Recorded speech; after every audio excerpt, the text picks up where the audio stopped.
Buona domenica da Sicilia 24, le principali notizie. Se togli il reggiseno ci fai tutti felici. Video sui social di una 23enne siciliana che denuncia cosa le è successo in ospedale a Roma durante un attacco alla testa. Si torna al nord con il Sicilia Express. Dopo le vacanze a casa, studenti e lavoratori costretti dal caro voli ripartono in treno per raggiungere le località di studio e lavoro. Migliora la donna di 74 anni colpita a West Nile a Messina, ma la prognosi è ancora riservata. Restano gravi le condizioni del pastore ferito a colpi di pistola nella campagna di Scicli, nel Ragusano, ancora oscure, dinamica e movente. La bubu-mania, tutti pazzi per il pupazzo peloso del colosso cinese, dai VIP ai più piccoli, un pezzo da collezione può arrivare a costare fino a 20.000 euro. Calcio, il Palermo parte bene, 2-1 contro la Reggiana, decisivi gol di Poyampalo e Pierozzi. Stasera al Massimino Catania-Foggia, obiettivo dei rossazzurri è partire col piede giusto, attesi 16.000 spettatori, in TV su Telecolor, riparte diretta stadio.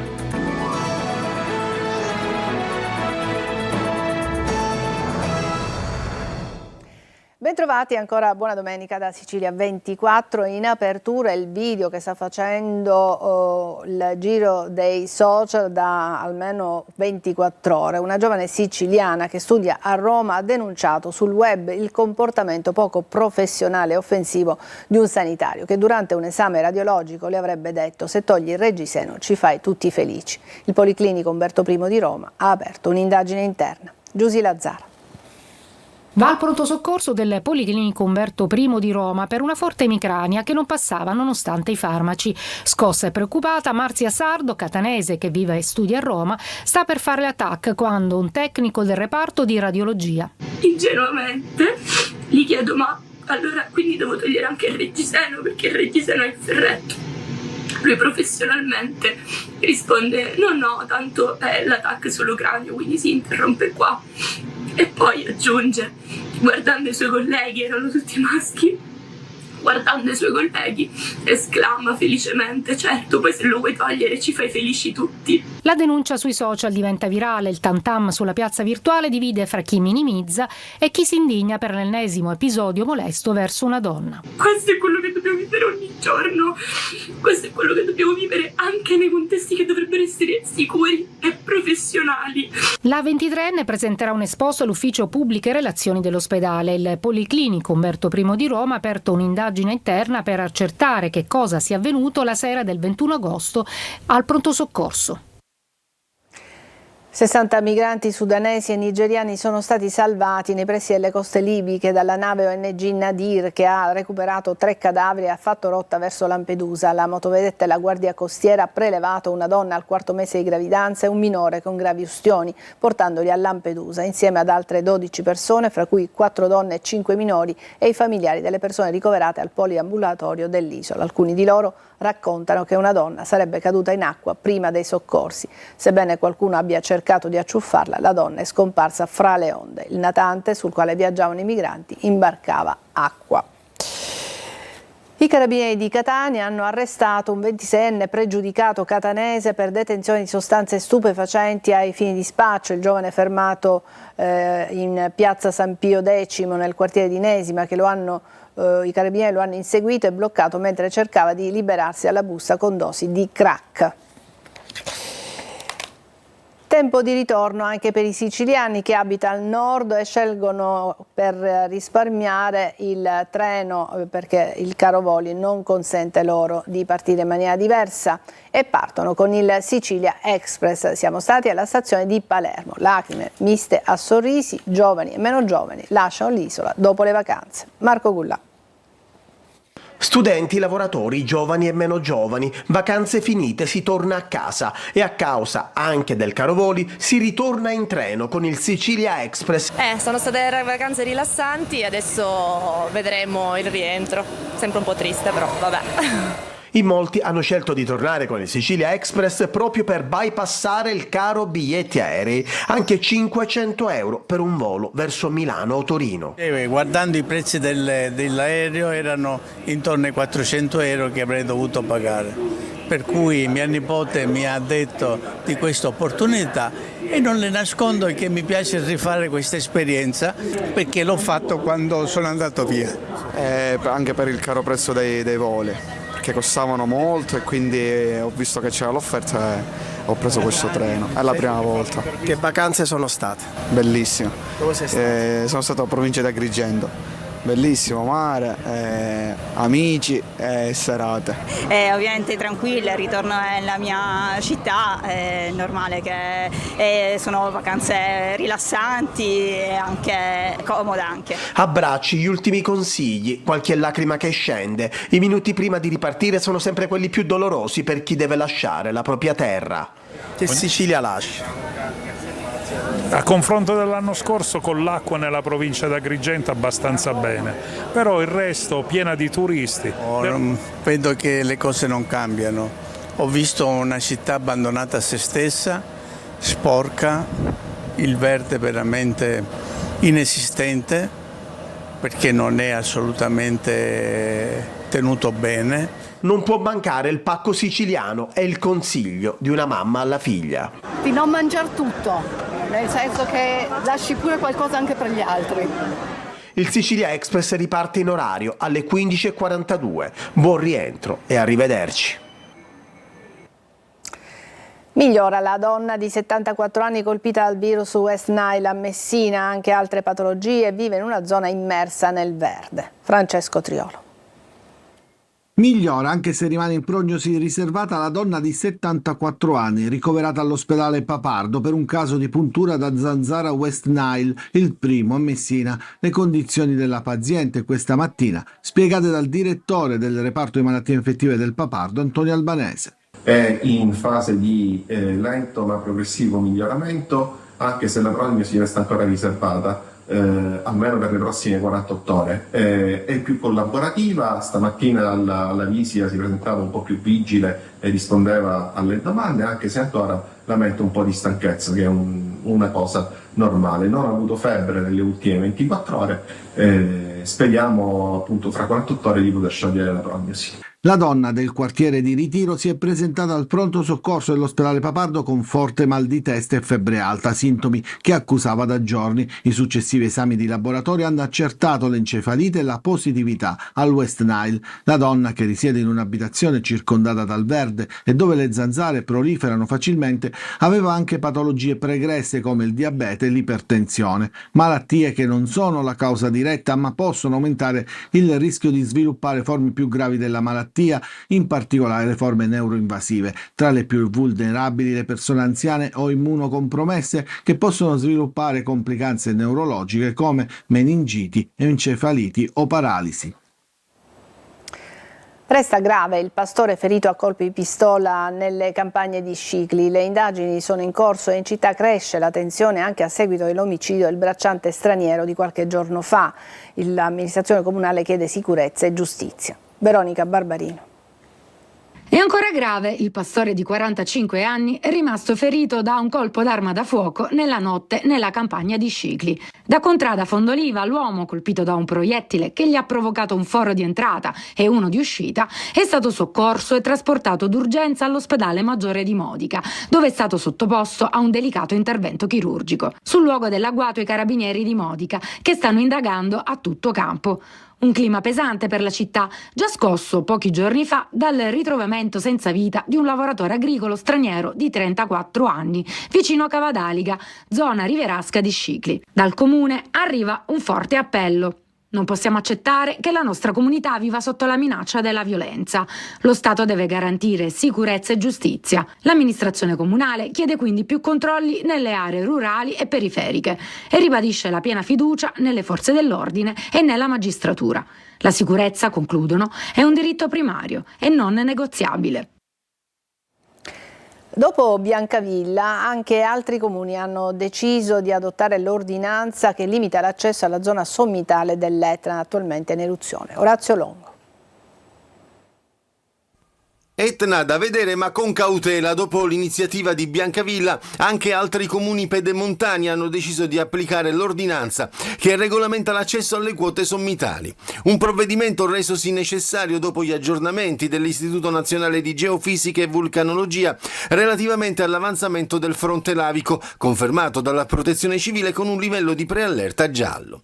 Tra i paesi aderenti all'invito del prefetto di Catania, che ha sensibilizzato le amministrazioni territoriali ad adottare opportune fasi operative di mitigazione del rischio, soprattutto in presenza di escursionisti in quota, anche il comune di Adrano. Prego tutti di prendere visione dell'ordinanza, attrezzarsi e naturalmente farsi seguire da quelle che sono le nostre guide esperte. L'Etna è un patrimonio, dobbiamo salvaguardarlo da un lato e dall'altro dobbiamo stare molto attenti.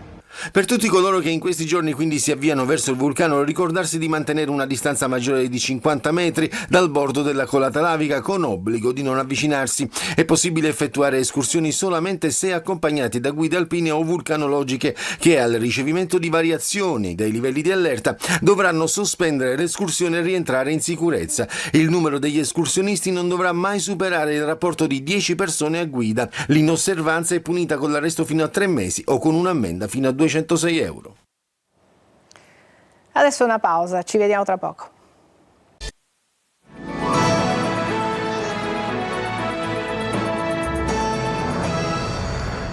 Montagne di rifiuti alla periferia di Siracusa, la denuncia è dei residenti stanchi della situazione. Francesco Aloi. Forse non lo sapevate, ma a Siracusa, oltre al mare, ci sono le montagne. Sì, però di rifiuti.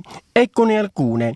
Qui siamo in periferia, nel quartiere Acradina. Siamo stanchi di questa situazione e ormai più di un mese non è possibile.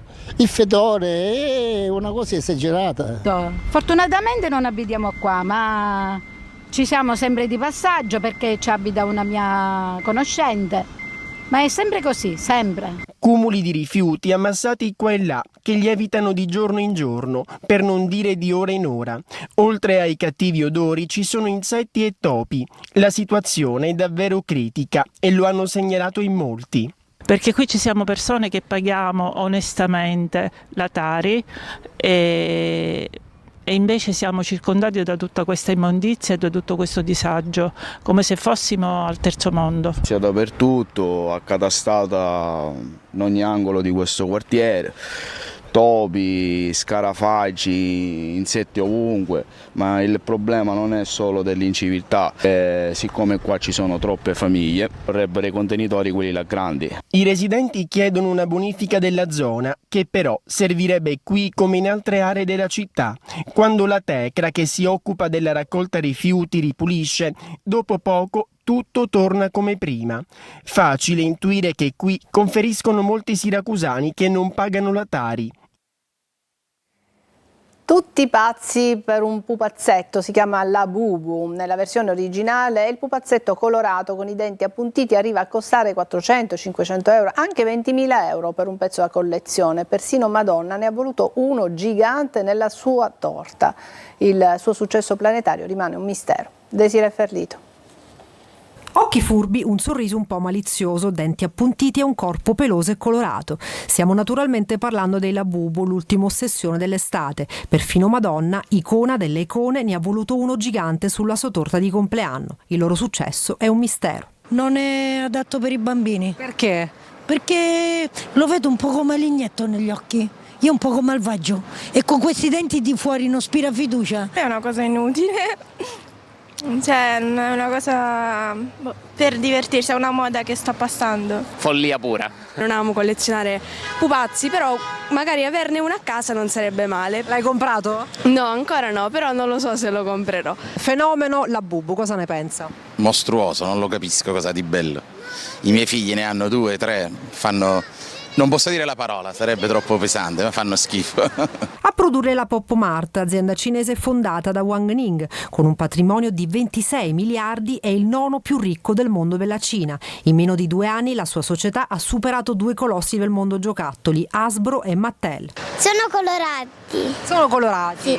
Ma non è un po' bruttino in faccia?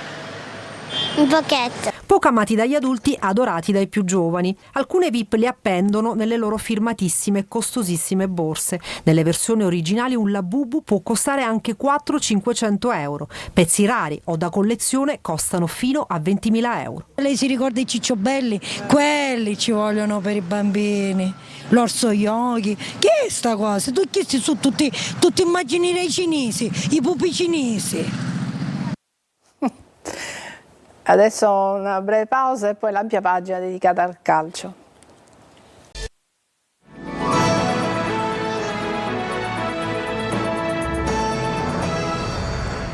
Apriamo l'ampia pagina dedicata al calcio, iniziamo dal Palermo, luci e sorrisi al Barbera 2-1 alla Reggiana nella prima giornata di B, decidono i gol di Poyampalo e Pierozzi. Marco Gullà. E già, un bel Palermo 2-1 alla Reggiana nella prima di campionato, 3 punti e gara praticamente dominata dal primo al 90°, anzi i gol per i rosanero potevano certamente essere di più. Al Barbera, con oltre 30.000 spettatori, la formazione di Inzaghi ha anche giocato un buon calcio, tenendo al guinzaglio la Reggiana e colpendola nei momenti cruciali del match. Il Palermo ha tirato in porta 14 volte, dati che plastificano l'ottima prestazione dei rosanero. I gol di Poyampalo e Pierozzi nel mezzo, la rete del momentaneo 1-1 segnata da Tausan. Fischio d'inizio e il Palermo parte sgommando. Dopo 8 minuti Brunori la sblocca, ma a spezzare l'entusiasmo dello stadio ci pensa il VAR, annullando il gol per fuorigioco di Pierozzi. Al 24° rosanero vicini al vantaggio con un colpo di testa di Giasi e palla fuori per un soffio. Al 34° ancora Palermo con un colpo di testa di Bani che costringe Motta a una prodezza per salvare la propria porta. Al 38° questa volta il gol arriva davvero, palla deliziosa di Pierozzi per Poyampalo, testa del finlandese e pallone in rete, 1-0. Nella ripresa ancora Palermo in avanti, al 54° Poyampalo conclude di poco alto, mentre Brunore a sfiorare il raddoppio, negato da un altro ottimo intervento di Motta. Ma ecco quello che non ti aspetti, la Reggiana pareggia con questo tiro di Tausan sporcato da Bani, deviazione che beffa Bardi, sicuramente impreciso nella respinta. Dopo 2 minuti però il Palermo rimette le cose a posto, azione tambureggiante, Segre, tacco per Pierozzi, conclusione che colpisce il palo ed entra 2-1 il boato del Barbera. Ancora cambi, Inzaghi anestetizza il match, il Palermo non rischia nulla, anzi va vicino al tris. 3 punti già importanti, il Barbera canta, è solo la prima giornata, ma il Palermo ha già risposto presente al primo appello del campionato. Stasera alle 21 al Massimino Catania-Foggia è la prima giornata del campionato in Serie C e l'obiettivo dei rossazzurri è partire col piede giusto. Diverse assenze per il Catania, attesi sugli spalti 16.000 spettatori almeno. In TV su Telecolor riparte diretta stadio. Francesco Triolo. Partire bene, partire forte, il Catania vuole dare subito un segnale al campionato già dalla prima giornata e dalla partita di questa sera contro il Foggia al Massimino. Un debutto che come tutte le prime presenta sempre delle insidie, lo ha detto anche il tecnico Mimmo Toscano alla vigilia del match, attenzione alta anche perché il Foggia è squadra tutta da scoprire, con innesti arrivati appena qualche giorno fa, una squadra giovane che riparte bene, un allenatore d'esperienza, un'organizzazione di gioco ben precisa. Mancheranno per squalifica Quaini e Martic. Aloi sarà subito sicuramente titolare, l'annuncio di Toscano. Tra i convocati c'è D'Ausilio, in mezzo e in avanti in questo momento si deve fare i conti con alcune assenze o giocatori in non perfette condizioni che rendono più complicate le rotazioni. Elementi come Lunette e Jimenez possono ricoprire più ruoli, il primo può essere un'alternativa in avanti, il secondo in mediano, un aspetto che l'allenatore rossazzurro ha ben chiaro. Sul discorso formazione si va verso un 3-4-2-1, piuttosto simile a quello schierato in Coppa Italia contro il Crotone, con Dini in porta, Ierardi, Di Gennaro e Celli in difesa, Casasola, Aloi, Corbari e Donnarumma a centrocampo, Jimenez e Cicerelli in appoggio. A forte ci sarà la forza del Massimino. Sino a ieri pomeriggio erano 11.500 gli abbonamenti sottoscritti, con i biglietti venduti si va verso le 16.000 presenze, se non oltre. Per chi resta davanti alla TV riparte la stagione sportiva anche di Telecolor con diretta stadio, 3 ore live dal Massimino con il racconto del match di Angelo Patanè, Carlo Bravo e Marco Carri, le interviste ai protagonisti in anteprima nel post gara, le analisi degli inviati e in studio, i messaggi WhatsApp, risultati e classifiche, in più i contributi social e da quest'anno il live streaming anche su siciliaweb.it. Stasera esordio in campionato per il Trapani a Casarano, per il Siracusa domani appuntamento a Salerno. Sergio Colosi. Trapani al completo con 23 convocati per l'esordio di stasera in campionato contro il neopromosso Casarano in Serie C dopo più di un quarto di secolo. Squadre offensive, stadio Capozza sold out, premesse di una gara spettacolare. Aronica fiducioso. Domani ci aspetta una gara abbastanza difficile, complicata, con una squadra che è ricca di entusiasmo, che hanno vinto il campionato qualche mese fa e quindi hanno questo esordio casalingo e faranno di tutto per crearci e metterci in difficoltà. Ma noi siamo pronti, abbiamo preparato la settimana nel migliore dei modi, fermo restando che comunque c'è grande entusiasmo da parte nostra per il passaggio al turno della Coppa Italia e quindi siamo carichi anche noi. Posticipo a Salerno con inizio alle 21 per il Siracusa, in emergenza ma vicino alla svolta. In una reche a porte chiuse il tecnico Turati torna in panchina e attende di capire se Bonucci, Frosali e Sapola potranno essere inseriti in distinta dove non ci saranno gli squalificati Guadagni e Damian. Integrata la fideussione, l'ok della Lega per il deposito dei contratti sbloccherà mercato e futuro. Contro la Salernitana spazio ancora ad alcuni giovani della primavera. A breve la scelta di un direttore sportivo. Da Forte dei Marmi il presidente Ricci segue direttamente le operazioni di mercato. Manca solo l'ufficialità per l'attaccante Capanni. A Salerno pronostico chiuso contro una delle formazioni più attrezzate per la B, spinta in attacco da Inglese e Ferrari con Ascic alternativa. 4-2-3-1 del Siracusa con Contini punta centrale. È tutto, grazie per averci seguito, vi auguro una bella domenica, appuntamento con Sicilia 24 alle 14.